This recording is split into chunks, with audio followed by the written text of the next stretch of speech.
What records do you feel were particularly indicative of the 70s era? It's not. It's very hard for me to find the records that were indicative of the 70s as far as I was concerned. There's such a lot, and in this short space of time I've just probably picked some very obvious things, but I guess that they were probably the most important points in 70s for me anyway, that I thought were musically happening. The European electronic scene was really going strongly in the early 70s as well, producing some bands like Neu and Kraftwerk, of course. Strikes me that they were enormously influential on a lot of the records that are being released now. In particular, Gary Newman springs to mind. Bowie Army's new single, very much influenced by early Kraftwerk. Dear Donna, of course, that was an extraordinary thing. There was this girl sort of running around from club to club trying to get a gig in Europe, and then she got stuck with Moroder and produced this incredible sound, which was half Kraftwerk, half American soul. An amazing sort of incongruous juxtaposition, and it worked on a massive level. You're talking about Donna Summer. Mm-hmm. Now, tell me a little bit more about that. Donna Summer was in Europe, and no, I know very little about her. I just know that she was sort of working cabaret scenes and whatever in Europe, but not doing very well, and had the fortune to meet up with Moroder, who had his own ideas in the electronic area, was very German about it, and straight down the line Kraftwerk kind of influence. I don't know much about her recent work, because in England that stuff was, in fact I first heard that stuff in Germany, and that's why I loved it so much, because I knew what was going on there electronically, and to hear the two coming together I thought was fascinating. I thought that was terrific. But now, of course, you see a lot of new wave bands, or so-called new wave bands, are sort of sneakily coming round to disco in a very sort of backhanded fashion. There's like Talking Heads have a very sort of a disco rhythmic quality to them. Even Frith is sort of working at that angle, and I myself have never let go completely of that feeling. I guess the hatred thing is a lovely badge to wear, you know, and if you really want a music that's yours, I mean, we tend to do that. Your own song on the larger I'm a DJ, a lot of people think that's about a radio DJ, but it's not. It's about a disco DJ. Much so, yes, yeah. He's the Svengali of the whole thing. He's got to keep it going. He's the conductor, the magician. If he stops his pace, the whole show goes to pieces, so he's got a very risky job. You've recently re-released one of your earliest records, John, I'm Only Dancing, but they've given it a new flavor. So is it an old new record? It's an old new record, right indeed. This is something I've only put out 15 or 16 times so far. Right. It came out first in the early 70s with one particular mix, and I dug it up again a few weeks ago. And it was another mix, and it was a very loud, straight off the faders kind of mix, and I thought, well, that would be nice to put out. And then RCA themselves found this disco version that I sort of shelved, that I'd done at the time of Young Americans, and so they decided to put the two out at the same time. Right. The disco one, I think, is particularly interesting, outrageously funny looking back at it now. Was it originally a part of the Young American album? It's an outtake. Outtake. We thought, well, it's sort of too sort of dancey. So I'm glad we sort of kept it back, really. Now to another band who were very influential in the 70s. Tell us about these guys. These guys I first met at a small gig in England around 73, 74, something like that. They're called Roxy Music. Okay. At the time they were one of the other few art school bands that were doing very theatrical performances, adopting a sort of an indifferent vocal stylization, and were involved in electronics, and so we had some kind of mutual interest there. And we worked together a number of times on shows together. Yes, but it sounds so much, again, like we were talking before, about a lot of the music that's been recorded now. Yes. And I guess that's what they mean when they say that people who influence other people. Absolutely. Oh yes, I think Roxy Music were yet another of the many bands that are now influencing the new wave. I suppose when you get onto the hard extremes of the new wave, when you get to the punk level of it, I guess Iggy Pop has a lot to answer for. Right, Iggy Pop. Tell us about Iggy. Iggy was working so hard in the middle to late 60s with his band, the Stooges, trying to annihilate everybody and everything in sight to be noticed, and they noticed him only too well, and they said, well, we don't want you. It was all too hard, and it got quite bloody at that period. But out of that strange energy, a couple of classic punk rock tunes were made, I think. It's very interesting to note that the punk movement has always been pinned on England. Yes, well, I think I really feel that Iggy had an awful lot to do with it, and the whole look of his band, the whole feeling, what they were saying, the way they were throwing abuse out, and sort of they wouldn't tolerate anybody. They didn't want to be liked. They didn't want to be hated. I mean, the whole feeling of it had the same kind of energy that the punk movement first had in the middle to late 70s. As much as a disco was a tremendous movement of music of the last decade, so most certainly was punk rock. It was also a vital necessity at the time. Everything was again becoming complacent, and everybody said, yes, well, this is such, and this is how it goes, and we've all got our futures planned, and it was getting too technical again. Everybody wanted to be great guitarists, and that particular period, great synthesizer players. Yeah. And rich.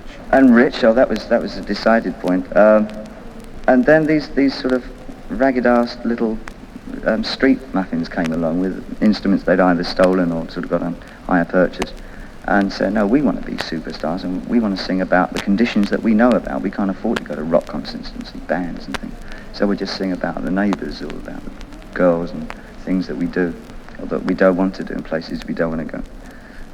But again, a lot of the element of that came out of bands like the Seeds or the 13th Floor Elevators, and really weird ones like the Moving Sidewalks or Jefferson Handkerchiefs, do you know? No, I don't. Incredible bands in the 60s that had that very same feeling. I mean, they tried very hard to say something but couldn't really think of very much to say, so they said it loudly, and it was just as effective and just as important. That's one of the great things about rock and roll. Anytime anyone gets too complacent, rock and roll comes back and kicks them up the ass once again. Yeah. And that's really the very soul of it. The very foundation. I find that the most about. Exciting part of it. When it gets really quiet, I can't wait because I know something's around the corner. There's somebody lurking out there. Yeah. Were you a Sex Pistols fan? In fact, by the time we got back to England, most of that had sort of pretty much died down. I was working pretty much in Germany most of that period, in Berlin. Never ever saw them on stage. I can imagine the kind of energy it must have been like, but I'd love to have seen them. Speaking personally, as you only can, I guess, do you think that there is a limit to how far the outrageousness can go, and beyond that, it somehow turns into something else? Your imagination is your only limit. I don't think so. I think you can try real hard to be as philosophically and physically as outrageous as you want. Only time will tell where that will stop. The song you wrote with John Lennon, can you tell us a bit more about the experience of writing with John? I remember it quite dramatically, really. He came into the studios one evening or afternoon, I can't remember which that was, and we were sort of floored a bit. We hadn't got any more material left, but I was trying to do a revamp of an old rock song called Foot Stomping, which I believe was originally by the Flares years and years ago. And Carlos Alomar developed a riff. Carlos is my rhythm guitarist. He developed a sort of a riff for it, which was really a lovely piece of work. And John and I just started improvising on that. We kicked out Foot Stomping. Sorry, lads, sorry about those royalties. And we put our own sort of tune to it. But how did it become fame? It came out of John's going, hey. Philip Glass, you were a great admirer of Philip's as a writer. Tell us a little about that. Philip is a very strange way of writing. The things that I've always liked about his music is there's a cumulative kind of thing. He builds on one kind of riff and just carries it on, changing it very slightly all the way through. And the particular piece that I'd like to play is something that I think might sort of focus itself in the early 80s. It's a kind of music that I think might become quite popular with the phonetics instead of real words, which in fact is something I tried on Warsaw. And I believe Talking Heads have just done one called Zimbabwe or something on Fear of Music, the new album. It's the opening where they've just song, they've just used phonetics on something. And I think it probably owes a lot to Philip Glass, who's been experimenting with that kind of work for a long, long time, and is now just starting to make some kind of impact. He uses very loud organ work, Hammond organ work. It's the first real experimental music that it's played at full volume. Do you see it as pop music? Well, I think that obviously the more leisure time that we have, and now leisure time is being brought into work where radio and music plays an important part in just about everybody's lives. They listen to it at work, it becomes part of their working situation, their home situation. That the Thank goodness. more time there is for music, the more more diversified kinds of music are going to make their mark. I think Philip's work, it's possible it would never get sort of the great commercial status that most rock bands have, but I think there's definitely a lot of room for that kind of music. I mean, to even think that something like Autobahn could become popular is quite extraordinary, really. And then there's the Talking Heads. Very important American band. I think probably my favourite American band of the moment, but that changes from week to week. I'm quite flitty like that. But. Do you know anything about David Byrne, lead singer of Talking Heads? Kind of guy that you don't really get to know very well, I'd imagine. I've only met him a couple of times. He's very quiet, highly intelligent, very nervous, looks at the floor a lot, and writes very perceptive, very satirical lyrics. Again, there's the whole high school, art school background to the entire band, so it has that kind of graphic kind of feeling to it. He assumes a fascinating posture on stage. It's like watching him at a rehearsal. I mean, he's exactly the same. What most readily springs to mind of the last decade? Okay. What I remember more than anything else, I was very much a London person.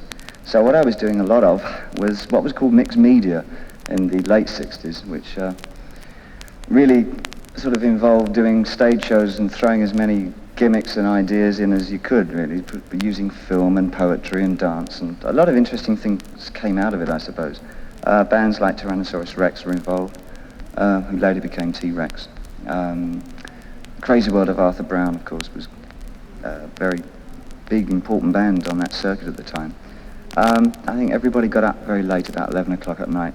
Nobody slept very much. I remember my room looked like something from a Caligari set. Everything was sort of drawn expressionist style. Everybody wanted to be like Picasso and Dali and put belladonna in their eyes, make them go red and go out with black capes on. We were very influenced by Syd Barrett, I think. He was a big influence at that particular time, just at the breakover, because already that was all falling apart with Pink Floyd, but Barrett was still remembered as being the one that was in touch. I mean, he was the one that really had black nail polish and all these black capes and sort of the Phantom of the Night kind of figure, kind of like the Morrison thing over here. I think from that sort of trigger point, that's, as the English always do, we got very theatrical about it and evolved this other thing, which eventually in the early 70s became glam rock, I suppose. Right. Out of that flower power thing came the mixed media events, which in turn got very art schooly and turned out this sort of combining theatre and rock. I think we just used it as the people that I was knocking around with, they were mainly painters and musicians anyway. Mm-hmm. So we sort of thought, well, where can we go from flower power? Because it really didn't mean as much in England as it did in America, obviously, because a whole different social thing was happening in America. Well, basically the war was on around that time, which didn't directly involve the British. Well, we are a removed race anyway. It was a bit indifferent. But that indifference did produce a sort of a really great energy in London at the time. It was a very exciting period. Right, right. Musically, I think it's probably fair to say that as far as we're concerned here in the States, most people only became aware of David Bowie after the Space Oddity era, which didn't become a hit in the States until several years after it was a hit worldwide. It was out in England, it was out for about 18 months or something before it did anything at all anyway. It's an extraordinarily slow record. Strange. A real sleeper. Is it a record that you can still listen to and feel good about? Yeah, if I strip away all the synthesizers, I like it as a tune. David, your career after Space Oddity took a whole lot of various turns. I wonder if you can think back to the last decade and try and remember what kind of things were influencing you musically in that later part of the 70s. Well, again, going, as I said earlier, against that whole thing about flower power and the whole humanism approach, I wanted to completely reverse that and backstep and try and work in a world in some kind of strange micro world where the human element had been taken out, where we were dealing with a technological society, and that started that particular stream of thinking for The Man Who Sold the World. That produced that kind of music, where I got involved with robots and synthesizers for the first time. I think that album really was my foothold on what I was to do later. And after that? Trekking on, rock has developed very strongly its own mythology, and later on I guess we should play something with phonetics in, but the whole idea of developing its own language was always there. I think that's mistaken for romance sometimes. I think that rock really needed a mythology and has really started to develop one. Could you explain that a bit more? I'm not sure I'm with you. Well, in regard to myself, the one I'm closest to is Ziggy Stardust, who became a real mythological character. And I think that the whole idea of having some kind of other world, which rock really represents to me, it's another world, it's a world of thought, where you can have a sort of experimental playground and do dangerous things without anybody actually taking many risks, other than ideas risks. And because you've got that little world, you start peopling it with things, and you people it with Tommies and Ziggies and all these little crazy characters. Right. This other world, is it a violent world? It's splendidly violent, but it's safe to be violent because you can go in and be violent and do things that otherwise you wouldn't do in so-called real life. But you can do those things in music. You can take those chances and create accidents, and the only thing that happens is interest. Right. There are those critics that say that the Ziggy Stardust album and the Spiders from Mars represents the height of your creative expression and your best work so far. How do you view that opinion? I mean, some critics don't know death is old-fashioned. Well, that's an opinion. Just an opinion. Yes. But again, I think that you'll agree with me that it's an album that you can hear on the radio and listen and sit back to and feel proud of that. So I can live with that. I liked it very much at the time, and Right. I go in and out of periods of liking it and not liking it. I think if I'm writing something new, I dislike it intensely, but when I've finished writing or finished recording, I can look back at the work I've done and be fairly non-objective about it. I can listen to it as just music and not part of me. But when I'm writing, all the music I've ever done becomes part of me again, and I constantly loathe it. Is that why a Ziggy became such a problem to you in a way? Very much so, I think, yeah. He did dominate a lot of the early albums, really. It took at least Aladdin Sane to get rid of him. But he dominated more than just your music. Did he not dominate you in a sense? Yeah, I was quite happy to let him do it at the time. But, of course, he got to a stage where it was unbearable. I really found it hard to shake him off.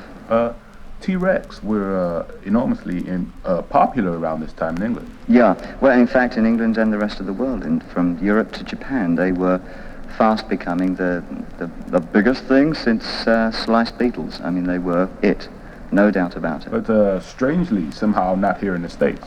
Absolutely no idea why. I mean, but at that time I was unfamiliar with the States, so it would be hard to say why. Again, because I think everybody was pretty serious over here about their music, and Mark's sort of defiant sort of attitude and very sort of phase stance was a little bit objectionable to the majority of record buyers in America. Still wanted a very serious thing going, I think.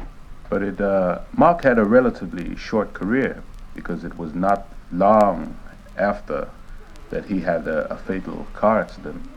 I assume that you feel that had Mark lived, that he would be very much a part of the music movement of today. Interest was suddenly being shown in what he was doing, and he again was being adopted by a lot of the new bands as somebody who had influenced them. And it was just also tragic that he died at that particular time. He was just going into the studio to record a whole new batch of material. Absolutely ghastly. Do you predict any new things happening in the short term in the music industry? Short term, I think that there'll probably be a lot more theatricality all over again. I can quite easily foresee a lot of very strange, almost what would have been called avant-garde theatre appearing with some of the new bands, especially the art school bands that are appearing. What with a Devo, and even Klaus Nomi, the New York underground singer. I think that there will be a re-emergence of some theatricality in a very strange, bizarre form. But apart from that, I don't know.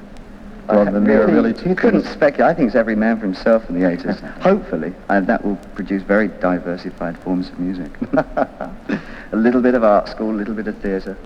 Anything to keep it completely tasteless, really.